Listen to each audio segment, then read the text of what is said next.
Hey guys, and welcome to another very exciting visual effects tutorial. In this tutorial... Oh jeez, not that again! I got a whole bunch of these running around already.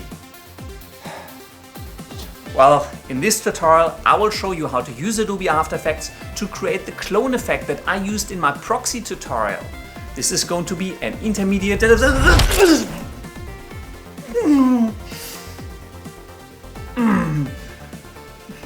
This is going to be an intermediate tutorial, and I will assume that you are quite familiar with the basics of Adobe After Effects. If you are not, I recommend checking out some of the beginner tutorials that I have on my channel first. But now, before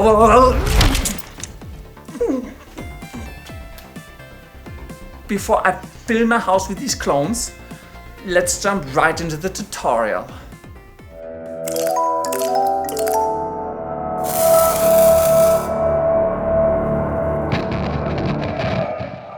Welcome to the exciting world of Adobe After Effects, and I have already imported all of the elements I'm going to use into my project.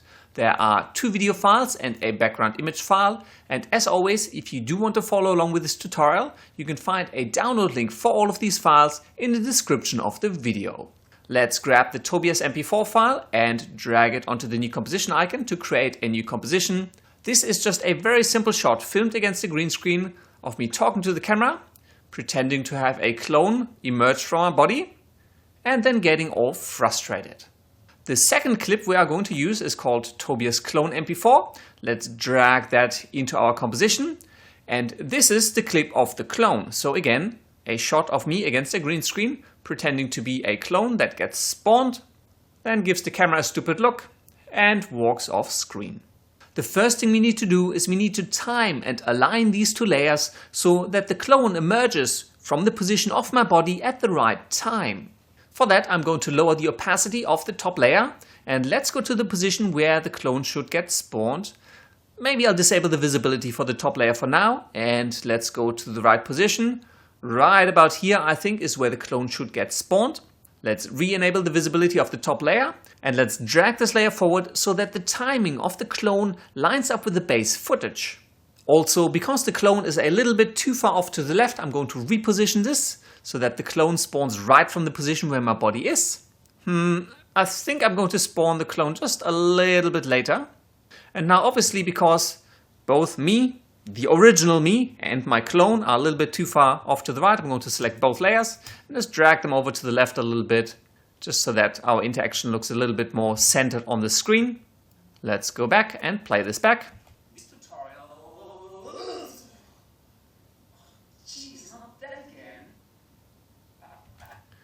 Cool, timing wise that looks pretty good.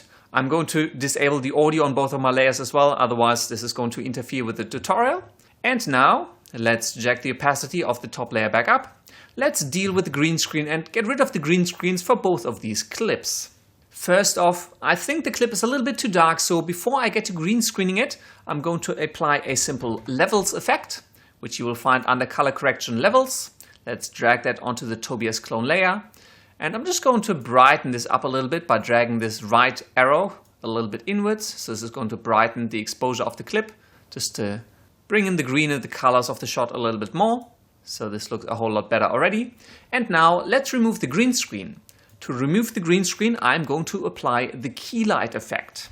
The Keylight effect, I believe, was only introduced in After Effects CS6. So if you don't have this effect, you can also apply a simple color key to get rid of the green. But since I am using After Effects CC 2015, I am going to use the Keylight effect because it usually gives me much better results. So let's drag that onto our Tobias clone layer. And I've covered how to use this in my green screen tutorial already, so I'm not going to go through all of the details. I'm simply going to use the color picker, select a green of the green screen. Maybe I'll disable the base footage at the moment and turn my background to transparent so I can see what's going on. Obviously really ugly remnants of the green screen still in the shot. Let's change the view over to screen matte, and here you can see how ugly this is actually looking. Let's expand the screen matte of the Keylight effect, and let's jack up the clip black property until our background is nice and black, and let's bring in the clip white a little bit just so that we get rid of the little black spots on my body so that I will end up being nice and solid. Cool, that looks alright. Ideally, you would want to keep a fairly large gap between your clip black and your clip white properties, but because the shot was a little bit underexposed, this is probably the best we're gonna get. Let's change the view back over to final result, and there you go. The green screen has been nicely removed. Now, this isn't perfect and we could do some more work on this to refine the edges and all sorts of other things, but for the sake of this tutorial, I reckon this should do. Next, you may not see this, but there is still a little edge of the green screen that I filmed against in the clip. So I'm going to get rid of this with a simple mask. So let's use the pen tool and draw a simple mask around our shot and just kind of cut off the edges. There you go. And now all we have left is a clip of the clone itself.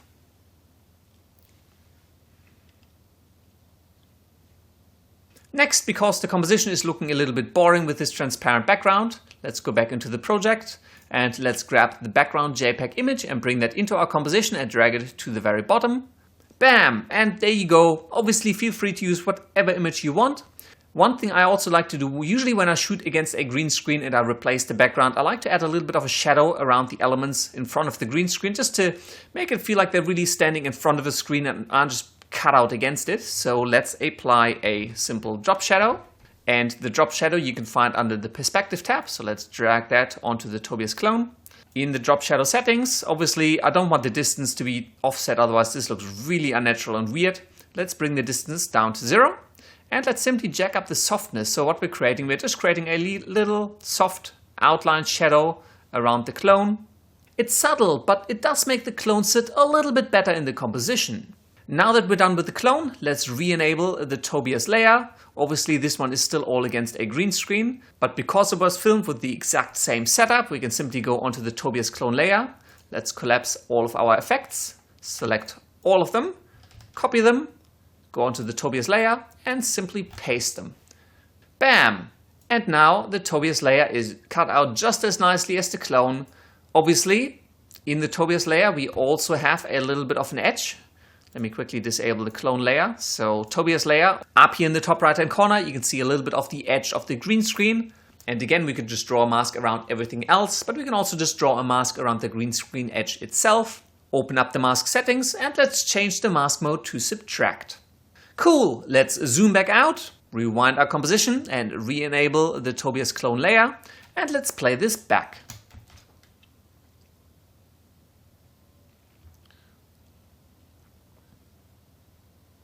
Cool, that's not looking too bad for a start.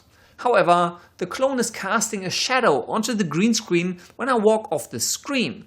This is creating a little bit of a dark patch down here on the right side, but after the clone walks off, right here, we don't actually need this layer anymore at all, so we can just select the layer, hold down Alt and press the right square bracket to trim this down, so that is no longer a problem.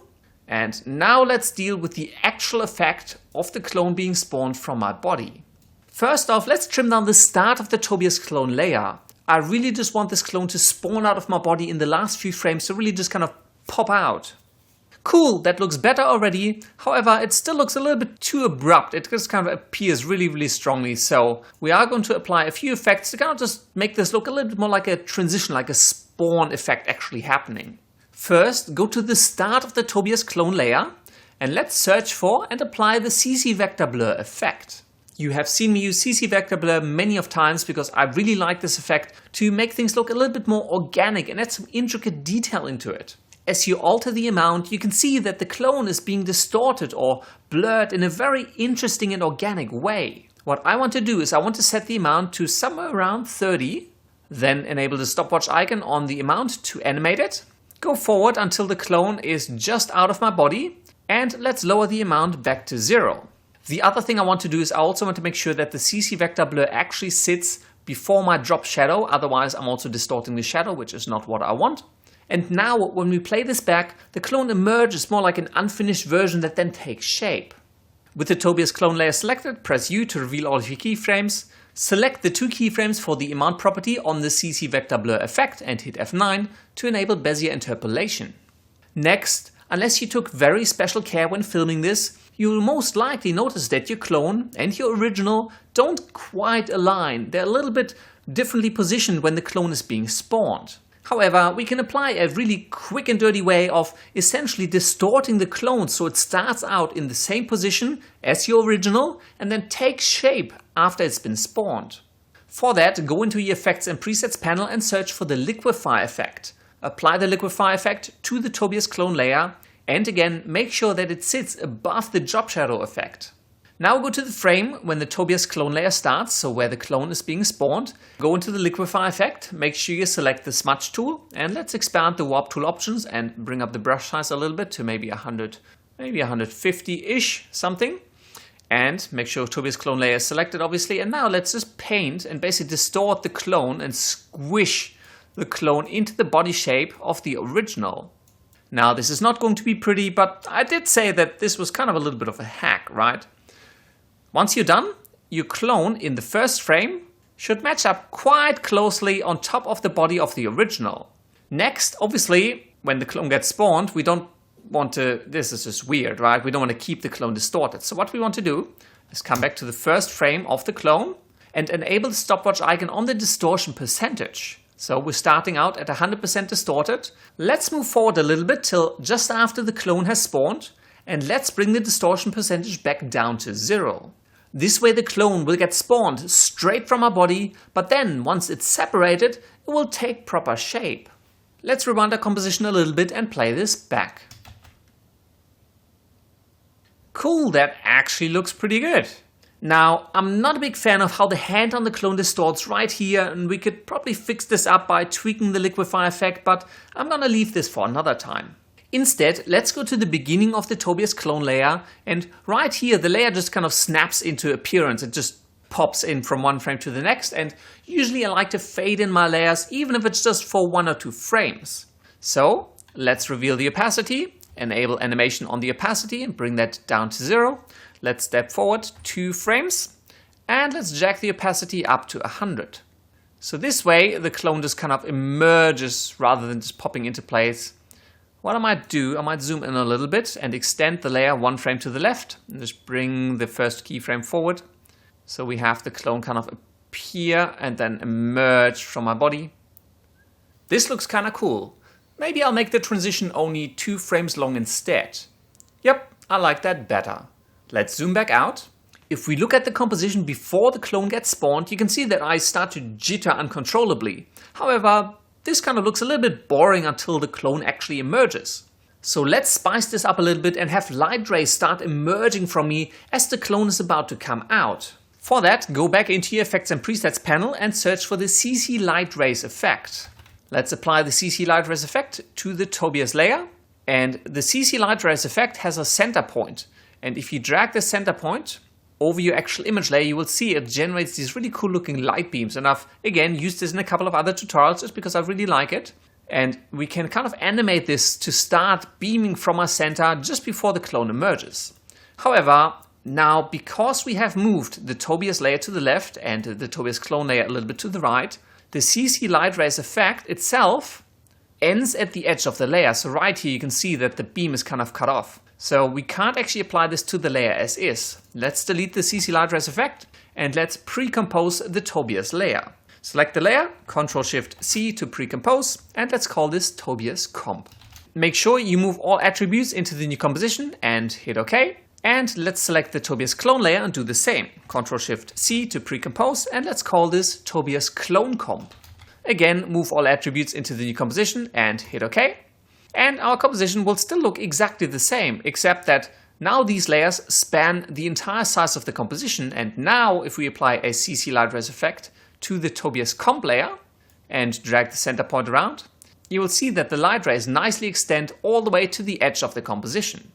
Let's move forward to the position where the clone actually gets spawned, right here. And what I might also do is I might select my layer and actually hit star on my numpad to mark the layer at this position so I know that this is where the clone gets spawned.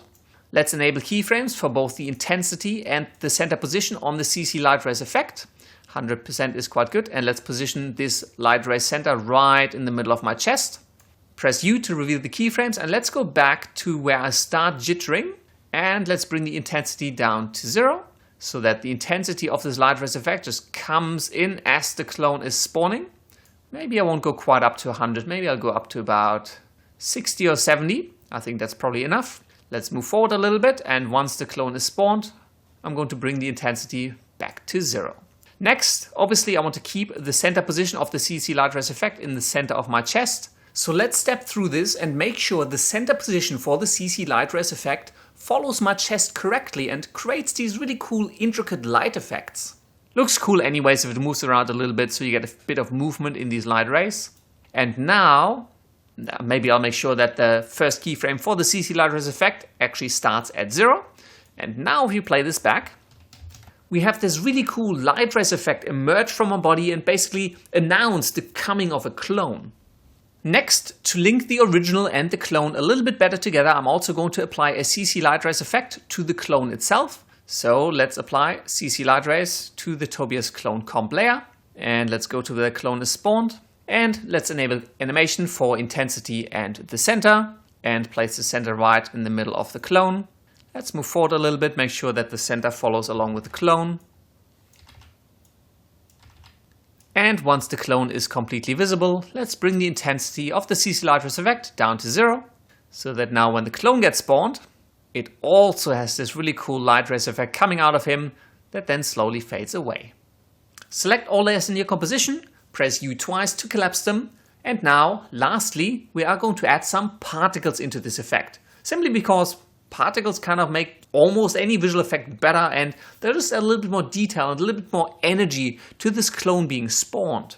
To create the particles, we are going to use the CC particle world effect, and I've got a separate tutorial that explains all of the detail of the effect if you want to go check that out. For now, let's simply create a new solid. Let's make sure this is black and let's call this particles. Hit OK, and let's search for the CC particle world effect and apply it to our particles layer. Let's go to the position where the clone is spawned, right here, and make sure the producer is positioned right on top of me. Let's animate the birth rate. So maybe we'll set it to 5. At the moment the clone is spawned.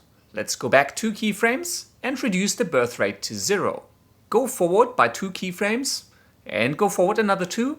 And let's bring the birth rate after the spawn effect down to 0. So if you zoom in on the keyframes itself, the emitter is really just active for 3 keyframes and just spawns one little patch of particles.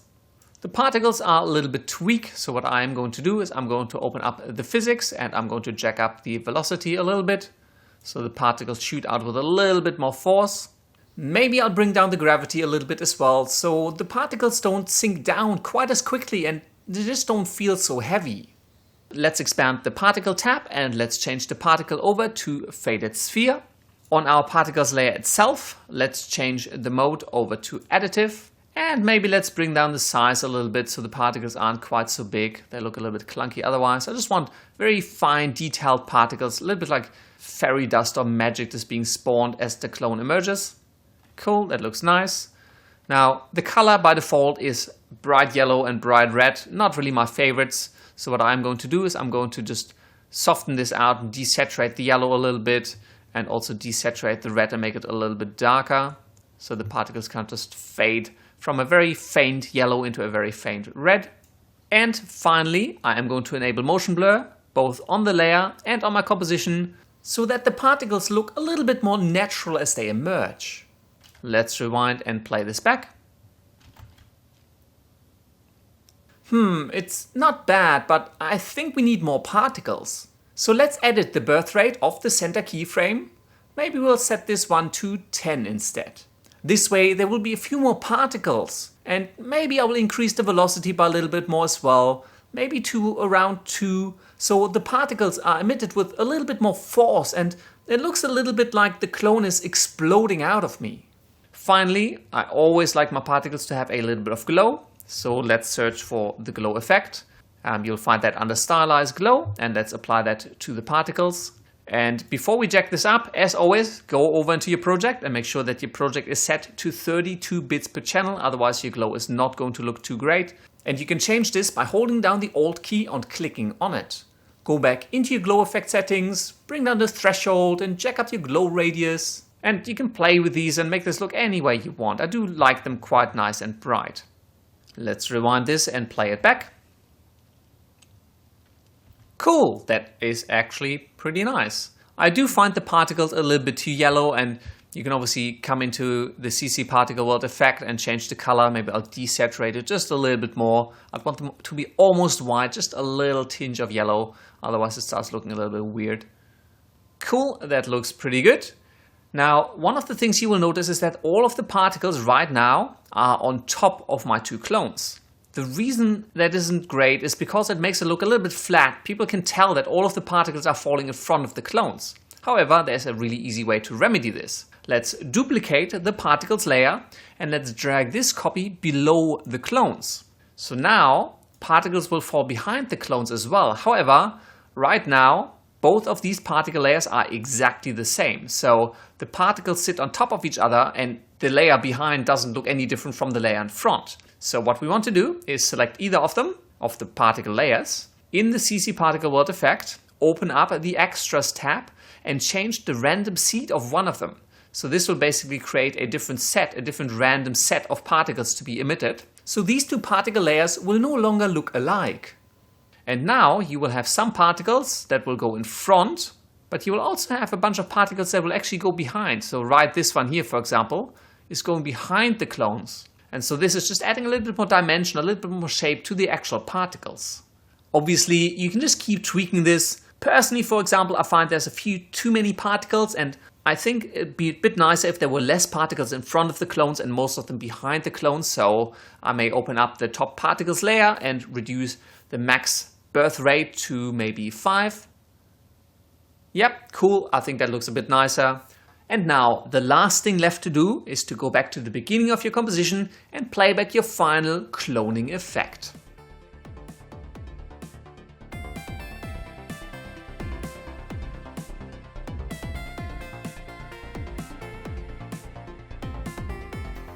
And that's all there is to it. I really hope you enjoyed this tutorial, and as always, if you do have any comments, questions or suggestions, just leave them down in the section below. If you did enjoy this video, I would greatly appreciate it if you could give it a thumbs up, favorite it and share it with the world. And if you do want to see more cool filmmaking and visual effects tutorials, don't forget to go to youtube.com/surfacedstudio and subscribe. Thank you very much for watching, and until next time, I will see you later. And I'm gonna take care of these clones now.